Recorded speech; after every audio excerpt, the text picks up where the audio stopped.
করছো, তবে এখানে এখান থেকে সবকিছু আমরা ফলো করব না। হ্যাঁ, কিছু জিনিস আমি নিজের নোট দিব, ঠিক আছে? আচ্ছা, একটু পড়ো তো, মাইক্রোপ্রসেসর প্রোগ্রেশন প্যারাগ্রাফটা পড়ো। From the table in the figure, you can see that in general there is a relationship between clock speed and MIPS. দাঁড়াও,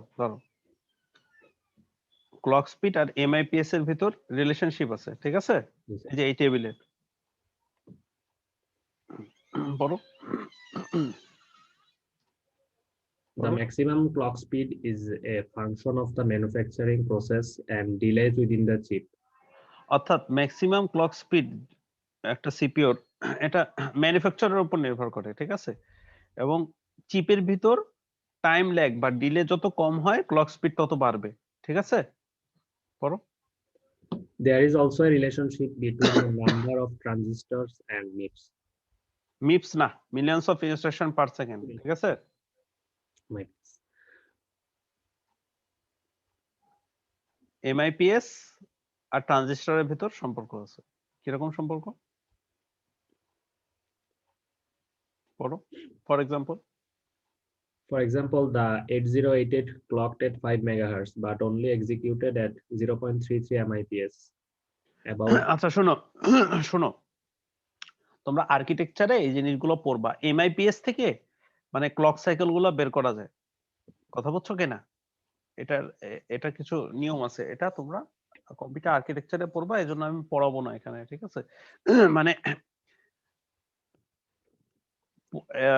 0.33 এমআইপিএস মানে হচ্ছে যে 15টা ক্লক সাইকেলে একটা ইনস্ট্রাকশন সে এক্সিকিউট করবে, কথা বুঝছো? ঠিক আছে?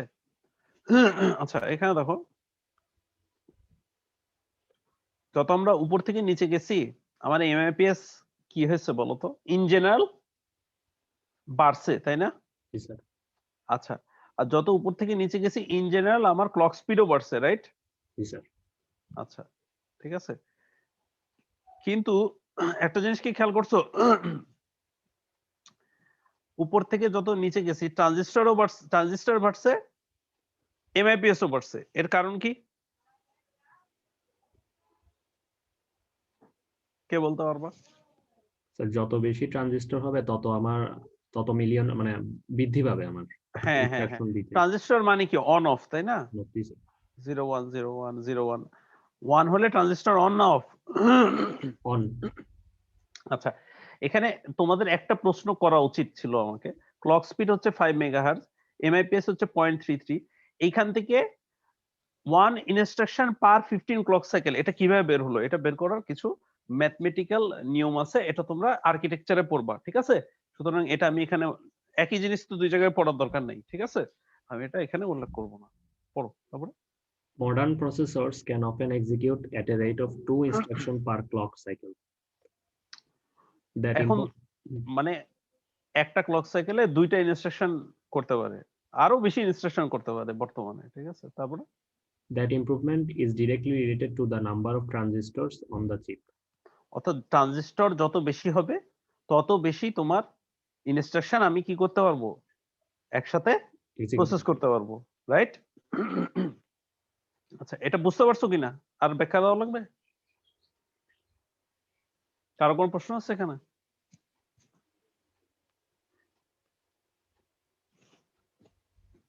হ্যাঁ না বলতে হবে তো।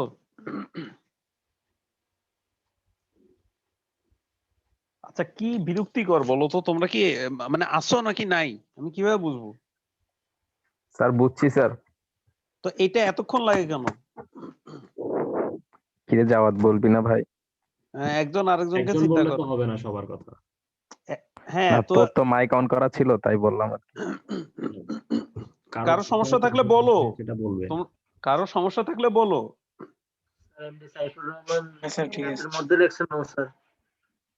শোনো, একটা জিনিস বুঝে রাখো, ধরো সমস্যা আছে, ঠিক আছে, বলতেছো না, তাহলে আমি কিভাবে বুঝবো সমস্যা আছে? তোমার পেটে ব্যথা হয়েছে, এখন পেটে ব্যথা থেকে ডায়রিয়াও হইতে পারে, গ্যাস্ট্রিকও হইতে পারে, অনেক কিছু হইতে পারে। এখন কি হয়েছে আমাকে তো বলতে হবে। হ্যাঁ, তোমার পেটে ব্যথা না মাথায় ব্যথা বলতে তো হবে। জি স্যার, সমস্যা হলে স্যার বলবে স্যার। স্যার 5 মেগাহার্টজ বলতে কি 1 সেকেন্ডে 5 মিলিয়ন বার কি ওঠানামা করবে সুইচ না অন না অফ? না না না না, আহা 5 মেগাহার্টজ তো ক্লক স্পিড 5 হ্যাঁ স্যার সেটাই মেগাহার্টজ বলছেন, মানে ক্লক স্যার এটা কি স্পিড। 1 সেকেন্ডে এতবার করবে ওঠানামা করবে অন অফ হবে? আমি তোমাকে কিন্তু একটা কথা বলছি যে এই জিনিসগুলা ক্যালকুলেশনের ম্যাথমেটিক্যাল টার্ম আছে, এটা আমি তোমরা কম্পিউটার আর্কিটেকচারে পড়বা। এতক্ষণ কি দুইবার বলছি, এতক্ষণ কি বুঝলা? ঠিক আছে, এইটার ম্যাথমেটিক্যাল টার্ম আছে, এগুলো তোমরা কম্পিউটার আর্কিটেকচারে পড়বা। ঠিক আছে, আমি এগুলোর ডিটেলস বলবো না। 5 মেগাহার্টজ মানে কি বলো তো? এই যে এখানে আছে দেখো, এটা জানা উচিত। এই যে দেখো, আগের দিন ক্লাস করছিলা? স্যার একটু জুম আউট করলে ভালো হবে। আচ্ছা আচ্ছা, স্যার 3.6 গিগাহার্টজ মাইক্রোপ্রসেসর মানে কি? 3.6 into 10 to the power 9 clock cycle per second execute হবে। ঠিক আছে, কথা বুঝছো? 1 গিগাহার্টজ হচ্ছে 10 to the power 9। ঠিক আছে, তাহলে 1 সেকেন্ডে 3.6 into 10 to the power 9 clock cycle execute হবে। কথা বুঝছো? জি স্যার। জি স্যার। তাহলে মেগাহার্টজ হলে কত আছে। হবে বলো, এখন নিজে থেকে বলো। গিগা যদি পারো, মেগাহার্টজ কত? 10 to the power 6 হ্যাঁ, 10 to the power 6 কি? Clock cycles per sir, second. clock cycle per second। আচ্ছা, ঠিক আছে। আগের দিন আমি নিশ্চিত তুমি আগের দিন ক্লাস করো নাই, রাইট?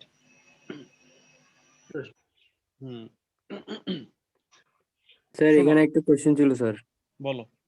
স্যার আমাদের এখানে দেখতেছি স্যার মানে সব জায়গায় 8088 টাই উল্লেখ করছে, আমাদের পুরো কোর্সে কি স্যার মানে 8088 না না না না, আমরা এখানে এখানে উদাহরণ দিচ্ছে, বুঝছো? আমরা এরপরে যতগুলা কাজ করব 8086 নিয়ে করব। ঠিক আছে, 8086। ঠিক আছে, এই যে এখানে দেখো, এখানেও ওরা 8088 টা কিন্তু দিছে, 8086 টা দেয় নাই, কিন্তু পুরো কোর্সে 8086 নিয়ে করব। ঠিক আছে, 8088 দেওয়ার কারণ হচ্ছে 8082 হচ্ছে 16 বিট মাইক্রোপ্রসেসর। কথা বুঝছো? বুঝছি স্যার। কিন্তু মেইনলি আমরা 8086 নিয়ে কাজ করব। ঠিক আছে, Pentium 4 নিয়ে করা যাবে না? শোনো, 8086 পড়তেই মাথা খারাপ হয়ে যাবে। ঠিক আছে, হ্যাঁ, পেন্টিয়াম 4 এর বেসিক গুলো ওইখান থেকে আসছে। ঠিক আছে, 8086 পড়তেই খবর হয়ে যাবে। দেখো না কি আছে। আচ্ছা, মুরস ল, গর্ডন মোর একটা কথা বলছে, সেটা হচ্ছে ট্রানজিস্টরের সংখ্যা আমাদের বাড়ে না? বাড়ে তো, যত উপর থেকে নিচে জি যাই স্যার। বাড়ে। তো সে বলছে যে প্রায় প্রতি 2 বছর পর পর ট্রানজিস্টরের সংখ্যা প্রায় দ্বিগুণ হয়ে যায়। কথা বুঝছো কিনা? প্রতি 2 বছর পর পর ট্রানজিস্টরের সংখ্যা প্রায় দ্বিগুণ হয়ে যায়। প্রায় কিন্তু। আচ্ছা, তাহলে এখানে দেখো 8080 দেখছো?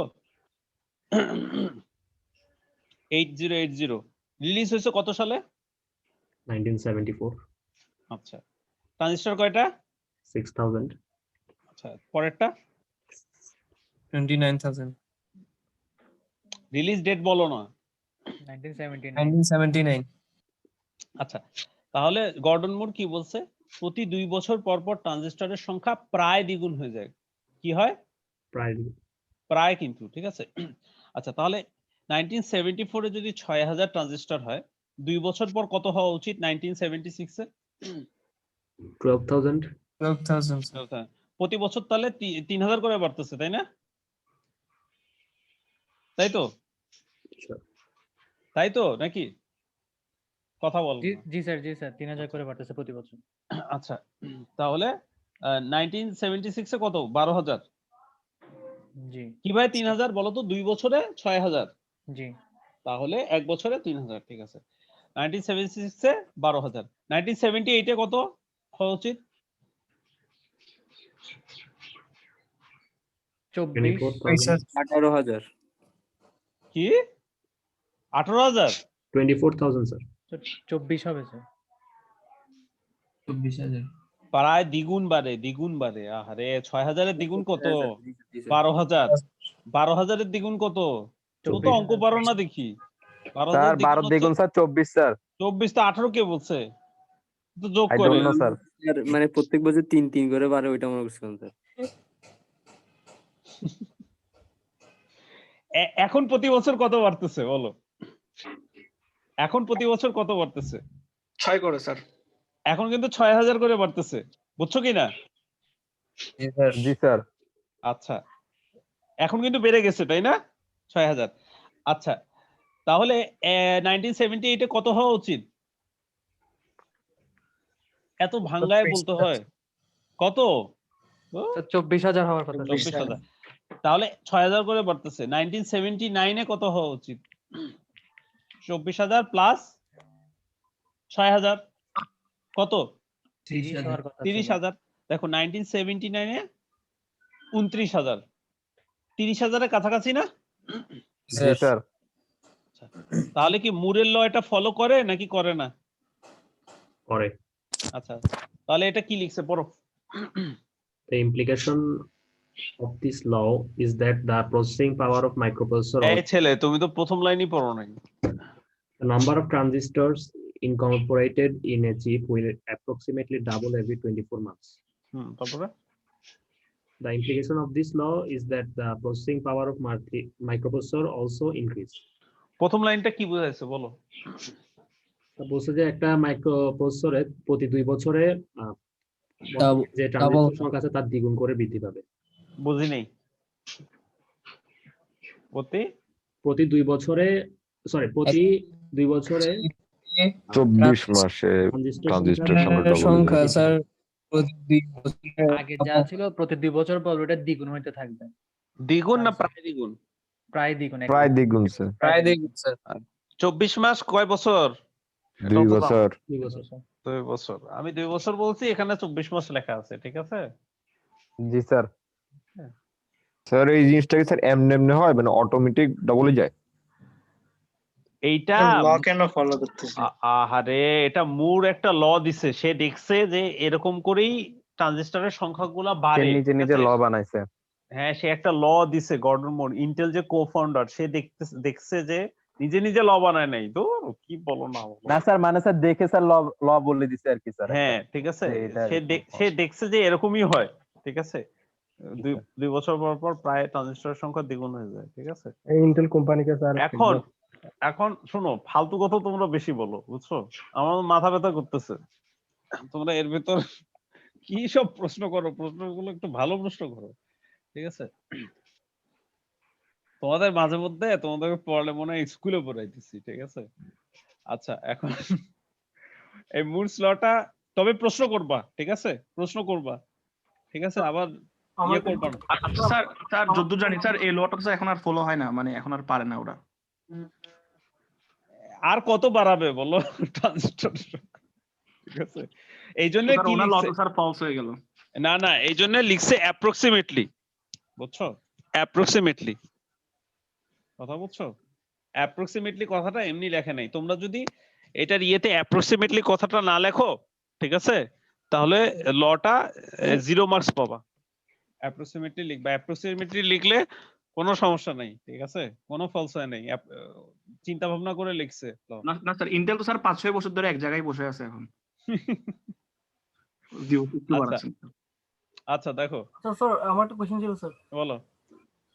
আমরা দেখলাম যে মাইক্রোপ্রসেসর একটা রিলিজ হয়েছিল 1974 সালে, আর একটা হয়েছিল মেবি 79 সালে 1900। তাহলে আমার কথা হচ্ছে মানে ওইটার সাথে এটার সম্পর্কটা কি স্যার? মানে এটা তো 8080 আর এটা হচ্ছে 8088। তাহলে আমরা যে ট্রানজিস্টরের যে ইয়াটা পাচ্ছি, সম্পর্কটা স্যার কিভাবে পাইছি স্যার? শোনো, ট্রানজিস্টরের সংখ্যা 8080 হচ্ছে এটা মডেল মাইক্রোপ্রসেসরের একটা মডেল, ঠিক আছে? ঠিক আছে? স্যার এই স্যার নেম গুলো স্যার কিসের উপর ভিত্তি করে দেয়? 8080 8088 ইন্টেল 80 দিয়ে নেমটা দিছে, ঠিক আছে? কেন দিছে আই ডোন্ট নো, ঠিক আছে? 80 দিয়ে তাদের ভার্সন গুলো সব শুরু হয়েছে, ঠিক আছে? 8080 বাবা মার নিজের নাম যেই জন্য রাখে আর কি, ওরকম আর কি না, এখানে 80 দিয়ে কেন হয়েছে, ঠিক আছে? জি স্যার। যেমন 400, শুনে নাও, 4004 এটা মানে হচ্ছে 4 বিট মাইক্রোপ্রসেসর, ঠিক আছে? তো 4004 যেহেতু 4 বিট মাইক্রোপ্রসেসর শুরু হয়েছে, 4 দিয়ে শুরু, তো 8080 8 বিট মাইক্রোপ্রসেসর এই কারণে। এখন যদি তুমি আমাকে জিজ্ঞেস করো 8088 কেন 16 বিট মাইক্রোপ্রসেসর তারা রাখছে 8088, এটা আমি বলতে পারবো না, এটা তারা মডেলের নাম রাখছে, কথা বুঝছো? তারা মডেলের নাম রাখছে। তবে ফার্স্ট যে মাইক্রোপ্রসেসরটা হয়েছিল ওটা এখানে নাই, সেটা হচ্ছে 4004, ঠিক আছে? 4004 সেটা হচ্ছে 4 বিটের মাইক্রোপ্রসেসর। কথা বুঝছো? 4 দিয়ে শুরু। তারপরেরটা হচ্ছে 8080 সেটা হচ্ছে 8 বিটের মাইক্রোপ্রসেসর। এর পরেরটা হচ্ছে 8088। এখন তোমার প্রশ্নটা আসলে আমি বুঝি নাই, তুমি কি বললা আমি বুঝি নাই। একজন প্রশ্ন করলো না, ওটা আমি বুঝি নাই, প্রশ্নটা বুঝতে হবে তো। স্যার বলছি স্যার নেম যে দিছে এগুলা 8088 এগুলা কিসের উপর ভিত্তি করে নেম গুলা দিছে? মানে প্রত্যেকটা নেম স্যার সালের আচ্ছা আমি তো অনুপাতে বের হইছে। বললাম 4004, ঠিক আছে, এটা হচ্ছে 4 বিটের মাইক্রোপ্রসেসর। এর পরেরটা তারা দিছে 8080, ঠিক আছে, এটা হচ্ছে 8 বিটের মাইক্রোপ্রসেসর। এর পরেরটা 8 কিন্তু মিল আছে। এর পরেরটা তারা দিছে 8088, বুঝানো, ঠিক আছে, 8088 ওটা 16 বিটের মাইক্রোপ্রসেসর। এর পরেরটা নাম দিছে 8086, ঠিক আছে, 86, দেখো 86, ঠিক আছে, 6 আছে, রাইট, 6, তা 16 বিটের মাইক্রোপ্রসেসর। এর পরেরটা দিছে 86 গেছে 8086, এর পরেরটা 186, 80186, 80286, 80386, 80486, বুঝছো? ভার্সন কথা বুঝছো? জি স্যার, ক্লিয়ার স্যার। বুঝছি স্যার, আইফোনের ভার্সনের মতো আর কি, বুঝো না? এখন একটা জিনিস মনে রাখবা যে মানে নিয়ম অনুযায়ী, যেমন আমি তোমাকে একটা কথা বলি, সেটা একটু, প্রশ্নটা একেবারে খারাপ না। 8080 হওয়ার পর পরেরটা হওয়া উচিত ছিল 8081। 8088 কেন দিচ্ছে এটা আমি বলতে পারবো না, কথা বুঝছো? তোমার প্রশ্ন যদি এটা হয়ে থাকে, ঠিক আছে, 8088 কেন দিচ্ছে আই ডোন্ট নো, ঠিক আছে, এটা মডেল দিছে তারা নাম, কথা বুঝছো কিনা?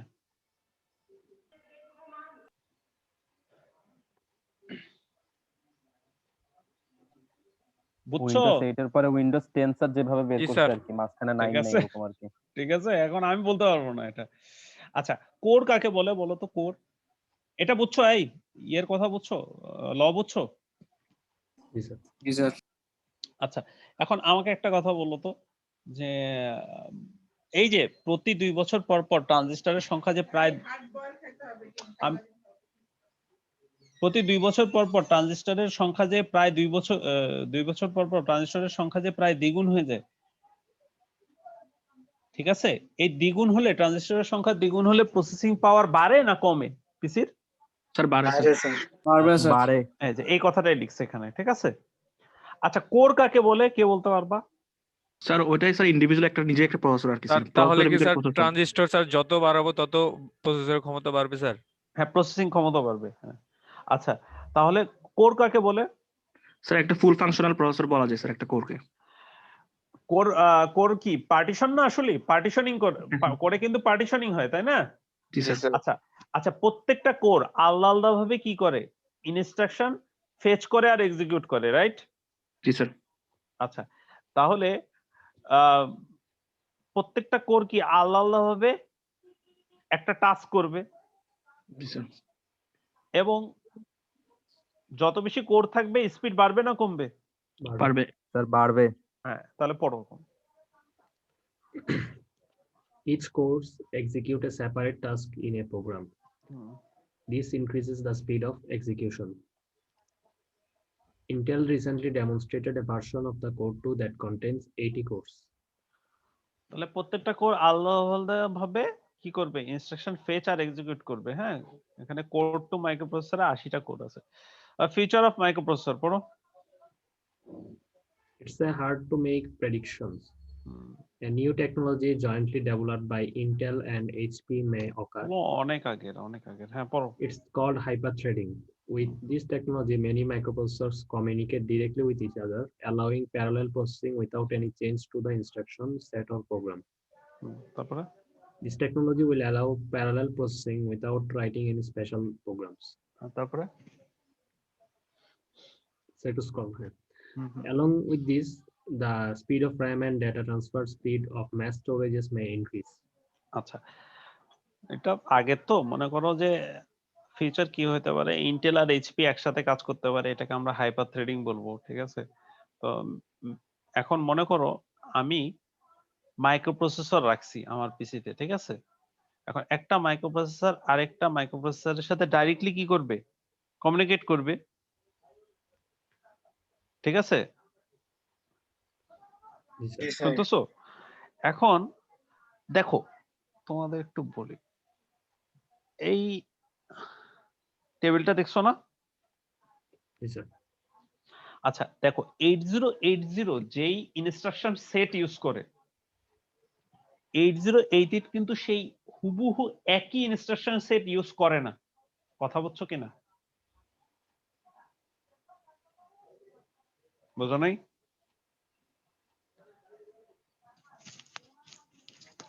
আসো তোমরা আসো, অনলাইনে আসো। জি স্যার আছে স্যার। জি স্যার। 80286 আর 386 হুবহু একই ইনস্ট্রাকশন সেট ইউজ করে না, ঠিক আছে? কিছুটা ইনস্ট্রাকশন সেট ডিফারেন্ট থাকে। ইনস্ট্রাকশন সেট বুঝছো তো? ওই যে আমরা অ্যাড লিখি না, জি স্যার। অ্যাড হয়তো অ্যাডই থাকবে, হ্যাঁ, কিন্তু আরো কিছু কমপ্লেক্স ইনস্ট্রাকশন সেট আছে যেগুলো মানে দুইজনের ক্ষেত্রে সমান না। এখন ধরো ভিন্ন মডেলের তুমি দুইটা বা তিনটা মাইক্রোপ্রসেসর বসাইছো, ঠিক আছে?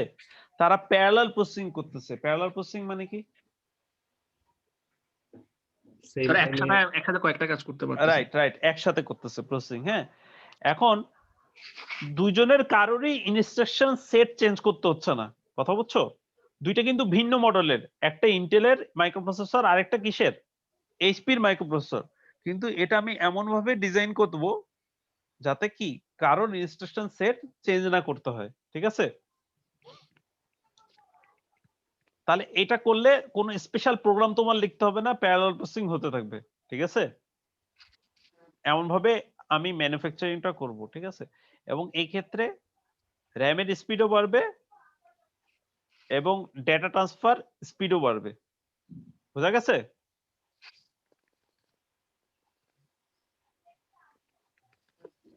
আচ্ছা, বোঝা গেছে কিনা? জি স্যার। আচ্ছা, ক্যাশ মেমোরি আইডিয়া আছে? জি স্যার। কি বলো তো? স্যার প্রসেসর নিজের একটা মেমোরি আর কি, যেটা র‍্যামের চেয়ে ফাস্ট অ্যাক্সেস করতে পারে। কোথায় পড়ছো ওটা? পড়ি না স্যার, আমি আসলে মানে একটু প্রসেসর নিয়ে ভিডিও দেখি, তাই একটা আচ্ছা, আইডিয়া ছিল। ঠিক আছে কথা ঠিক আছে। আচ্ছা তুমি আমাকে একটা কথা বলো তো, জি কে স্যার। বললা এটা? আনাস আচ্ছা স্যার, ঠিক, আনাস। হ্যাঁ আনাস। জি স্যার। আচ্ছা আচ্ছা আনাস, তুমি আমাকে একটা জিনিস বলো তো। মনে করো তুমি মানে র‍্যাম কি ভোলাটাইল নাকি নন ভোলাটাইল? Non volatile. যেটা স্যার থাকে না, ডাটা স্যার চলে যায় যদি যখন মানে অফ যে হয়। ভুলে যায়, যেটা ভুলে যায় ভোলাটাইল, আর হ্যাঁ। যে ভুলে না সে নন ভোলাটাইল। জি স্যার। র‍্যাম কি ভোলাটাইল না তাহলে, হ্যাঁ স্যার, ভোলাটাইল স্যার। নাকি নন ভোলাটাইল বলো? Volatile sir. রম, তাহলে রম কি? ROM ROM sir non volatile. Right, হ্যাঁ নন ভোলাটাইল, রাইট। তাহলে র‍্যাম ভুলে যায়, তাই না? জি আচ্ছা, স্যার। র‍্যাম কিন্তু মনে রাখতে পারে না, কথা বুঝে। আচ্ছা, এখন তুমি একটা পিসি যখন ওপেন করো, ধরো যে কোনো একটা অ্যাপ্লিকেশন তুমি ওপেন করলা, ধরো মাইক্রোসফট ওয়ার্ড ওপেন করলা পিসি ওপেন করার পর, হ্যাঁ, জি স্যার। ওপেন করে কিছু কাজ করে আবার মাইক্রোসফট ওয়ার্ডটা ওপেন করলা, কিছু কাজ করে ক্লোজ করলা, এরপরে মাইক্রোসফট ওয়ার্ড অ্যাপ্লিকেশনটা আবার ওপেন করলা, ঠিক আছে? জি স্যার। আচ্ছা, প্রথমবার ওপেন করতে তোমার বেশি সময় লাগছিল নাকি দ্বিতীয়বার ওপেন করতে বেশি সময় লাগছে? প্রথমবার স্যার। কেন কেন কেন বলো তো কেন? প্রথমে স্যার র‍্যামের ভিতর স্যার কিছু ছিল না, ওই মেমোরি স্যার, মানে রাইট, মাইক্রোসফট প্রসেসর হিসাবে। হ্যাঁ তারপরে ঠিক জায়গায় যাচ্ছ, তারপরে জি আরেকটু স্যার, বলো। কিন্তু sir second time sir cash file হিসাবে থাকে স্যার, এই কারণে স্যার তাড়াতাড়ি ওপেন হয়ে যায়। হ্যাঁ, এই তো গুড গুড, তুমি তো ভালোই জানো, ঠিক আছে জিনিসগুলা। তোমরা কি বুঝছো কি বলছে? জি স্যার। আচ্ছা শোনো, র‍্যামে কি থাকে, আমি যে কোনো অ্যাপ্লিকেশন যদি নিয়ে কাজ করি সেটা থাকে, প্রথম হবে কি, শোনো, প্রথম যে কোনো একটা অ্যাপ্লিকেশন আমি দেখবো ক্যাশ মেমোরিতে আছে কিনা। ক্যাশ মেমোরি কি? ক্যাশ মেমোরিও হচ্ছে এক ধরনের র‍্যাম, তবে ফাস্টার র‍্যাম, ঠিক আছে? প্রথম আমি দেখবো এটা ক্যাশ মেমোরিতে আছে কিনা। যখন আমি একটা অ্যাপ্লিকেশন প্রথম ওপেন করি, তখন প্রথম ক্যাশ মেমোরিতে কি আমি পাবো সেটা? পাবো না। স্যার। আচ্ছা, তখন আমার পুরা র‍্যাম সার্চ করতে হবে, তাই না? র‍্যাম সার্চ করে র‍্যামে ইয়ে করতে হবে। আচ্ছা, এরপরে যখন আমি অ্যাপ্লিকেশনটা ওপেন করব, তখন আগে যেই অ্যাপ্লিকেশনটা আমি ওপেন করছি সেটা ক্যাশে চলে গেছে, তো ক্যাশ তো আরো ফাস্টার, আবার স্মলার মেমোরি, তাহলে সেখান থেকে আমার অ্যাক্সেস করা কি হয়ে গেছে, ইজি ইজি হয়ে হয়ে গেছে। হ্যাঁ, আচ্ছা তাহলে এখানে আমার ক্যাশ মেমোরি হচ্ছে L1 L2, ঠিক আছে। L1 হচ্ছে মাইক্রোপ্রসেসরের সাথে বিল্ট ইন, আর L2 হচ্ছে মাইক্রোপ্রসেসরের বাইরে, অর্থাৎ র্যামে থাকবে, ঠিক আছে।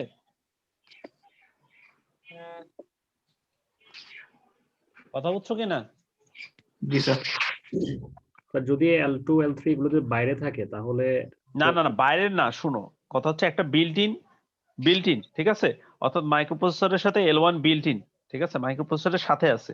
আর L2 টা হচ্ছে, ধরো তুমি স্ট্যাটিক র্যামে রাখছি আমি, ঠিক আছে, এটা হচ্ছে একটা স্ট্যাটিক র্যাম। হ্যাঁ, এটা ধরো আমি এক্সপেনশন কার্ডের সাথে রাখছি, ঠিক আছে, এটা বিল্ট ইন না। L1 হচ্ছে, তুমি আমাকে বলো 1 আর 2 এর মধ্যে কাছে কোনটা? 1 তাহলে মাইক্রোপ্রসেসরের কাছে L1 থাকবে, অর্থাৎ মাইক্রোপ্রসেসরের সাথে বিল্ট ইন। হ্যাঁ, আর L2 হচ্ছে দূরে, তাহলে মাইক্রোপ্রসেসর থেকে দূরে থাকবে, বিল্ট ইন না, ঠিক আছে। এখন একটু পড়ো। ক্যাশ মেমরি ক্লিয়ার হয় কখন? হ্যাঁ, ক্যাশ পিসি অফ মেমরিটা করে দাও, পিসি অফ করে দাও, ক্যাশ মানে মেমরি ক্লিয়ার হয়ে যাবে। পিসি নন অফ করার আগ ভোলাটাইল, পর্যন্ত সব জমা থাকে এখানে যা যা রান করছি। জি জি, যতগুলো প্রিভিয়াসলি রিড করছো, ঠিক আছে। আমরা যে টাস্ক ম্যানেজার যেটা ওটা কথা শোনো, এখানে কথাটা বুঝে নাও, ক্যাশ মেমোরি হচ্ছে একটা র্যাম, ঠিক আছে, ঠিক আছে, RAM non volatile, cache memory না, র্যাম হচ্ছে ভোলাটাইল, ভুলে যায়, তাহলে ক্যাশ মেমোরি হচ্ছে ভোলাটাইল, ঠিক আছে।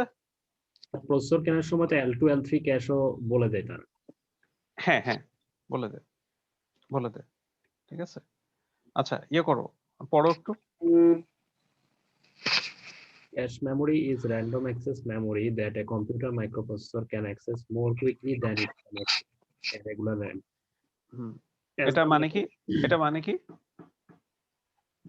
ক্যাশ মেমোরি হলো এক প্রকার র্যাম যেটা আমার মাইক্রোপ্রসেসর রেগুলার র্যামের চেয়ে তাড়াতাড়ি অ্যাক্সেস করতে পারে। হ্যাঁ, তারপরে as the microprocessor processes data, it looks first in the cache memory, and if it finds the data there, it does not have to do more time consuming reading of data from larger memory. আচ্ছা, এই ব্র্যাকেটটা বাদ দিলা কেন? If it finds the data there, হ্যাঁ, তার মানে from a previous reading of data, যেই ডেটাগুলোই আগে রিড করছো কোথায় থাকবে? ক্যাশ মেমোরিতে। ক্যাশ মেমোরিতে। হ্যাঁ, তাহলে প্রথমবার তাহলে কেন সময় বেশি লাগতেছে? ক্যাশ মেমোরিতে গেছি, গিয়ে আমি পাই নাই, ঠিক আছে, তাহলে আমার কি র্যামে রাখতে হয়েছে, তাই না? র্যামে খুঁজে অ্যাড্রেসটা রাখতে হয়েছে। ওই যে বলছিলাম না তোমার, অ্যাড্রেস বাস, ডেটা বাস, কন্ট্রোল বাস, এই কাজগুলো করতে হয়েছে সব, ঠিক আছে, মনে আছে ফার্স্ট ক্লাসে বলছিলাম? জি স্যার। হ্যাঁ, তো এই কাজগুলো করার পর দ্বিতীয়বার যখন আমি করব, ব্যাস র্যাম আর দরকার নাই, ক্যাশে পেয়ে গেছি, বেঁচে গেছি। তারপরে Cache memory is sometimes described in levels of closeness and accessibility to the microprocessor. And L1 cache is on the same chip as the microprocessor. L2 is usually a separate static RAM, SRAM chip. আচ্ছা, ঠিক আছে, static RAM. তাহলে 1 হচ্ছে কাছে মাইক্রোপ্রসেসরের সাথে built in, R L2 হচ্ছে microprocessor থেকে দূরে, ঠিক আছে। আচ্ছা, আমরা এইটা না পড়ি। আচ্ছা, মিনিট, মাথা ধরা আরো বেড়ে গেছে। উফ,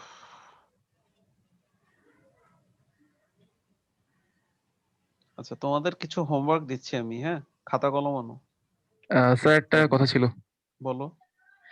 স্যার আমাদের 3:30 থেকে জিরো ক্লাস ছিল। হ্যাঁ, আমি ছেড়ে দিচ্ছি। জি।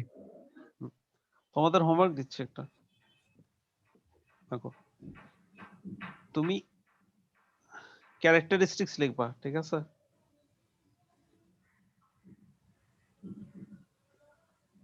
ক্যারেক্টারিস্টিক্স মানে কি বলো তো? ক্যারেক্টারিস্টিক্স না বলে বলি ফিচার্স, বৈশিষ্ট্য। ফিচার্স লিখি, হ্যাঁ, ফিচার্স, এই জিনিসগুলো ফিচার্স লিখবা। ফিচার্সে কি কি থাকবে বলে দিচ্ছি, আগে লেখো। লিখছো? ফিচার্স, হ্যাঁ, এক নাম্বার হচ্ছে 8088, ঠিক আছে, 8086, 80186, 286, 80386, Pentium পেন্টিয়ামের যতগুলো আছে, ঠিক আছে? ওকে, পেন্টিয়ামের সব, ঠিক আছে? আর হচ্ছে লিখছো কিনা এগুলো আগে লেখো। জি স্যার লিখছি। সব লিখছো? আচ্ছা, জি স্যার।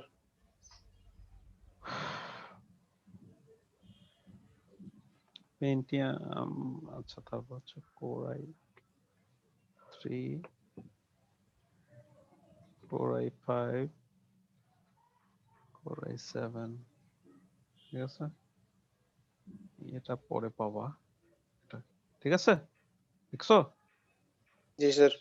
আচ্ছা, এখন ফিচারসে কি কি থাকবে বুঝছো? এটা লিখতে দিলাম কেন, এটা কিন্তু হোমওয়ার্ক, ঠিক আছে? এটা লিখতে দেওয়ার কারণ হচ্ছে এগুলো কি কি থাকবে, কবে রিলিজ হয়েছে, ঠিক আছে? কয়টা ট্রানজিস্টর আছে, আমি মুখে বলি শুনো, কবে রিলিজ হয়েছে, কয়টা ট্রানজিস্টর আছে, সিপিইউর ক্লক স্পিড কি রকম, ঠিক আছে? মাইক্রন কতটুকু, হ্যাঁ? তারপরে মনে করো র‍্যাম কতটুকু আছে, এটা সাপোর্ট করে, ডেটা বাস কত, অ্যাড্রেস বাস কত, কন্ট্রোল বাস কত, ঠিক আছে? এই জিনিসগুলা তো এখানে তো আসলে পড়ার কিছু নেই, মনে রাখতে হবে তোমার, কথা বুঝছো? এজন্য তোমাদেরকে এটা হোমওয়ার্ক দিলাম। এখন বলো কবে সাবমিট করবা? স্যার এটা কি স্যার অ্যাসাইনমেন্ট দিচ্ছেন স্যার? জি স্যার, অ্যাসাইনমেন্ট দিচ্ছি আপনাদের। আমি স্যার এটা অ্যাসাইনমেন্ট স্যার শুরুতে স্যার। দেই, ঠিক আছে? জি স্যার। লাস্টে দেই না, কেননা আপনারা লাস্টে সাবমিট করতে পারেন না, ঠিক আছে? জি স্যার। হ্যাঁ, এবং স্যার এটা কি স্যার মানে ওই ওয়ার্ডে স্যার করা যাবে স্যার? তাহলে স্যার বেটার হয় স্যার। জি মানে স্যার, স্যার হাতে না লিখে। আপনারা পরীক্ষায় যেরকম করে সাবমিট করেন ওইভাবে সাবমিট করবেন, ঠিক আছে? পরীক্ষায় আচ্ছা কিভাবে বলতেছি সাবমিট স্যার করেন?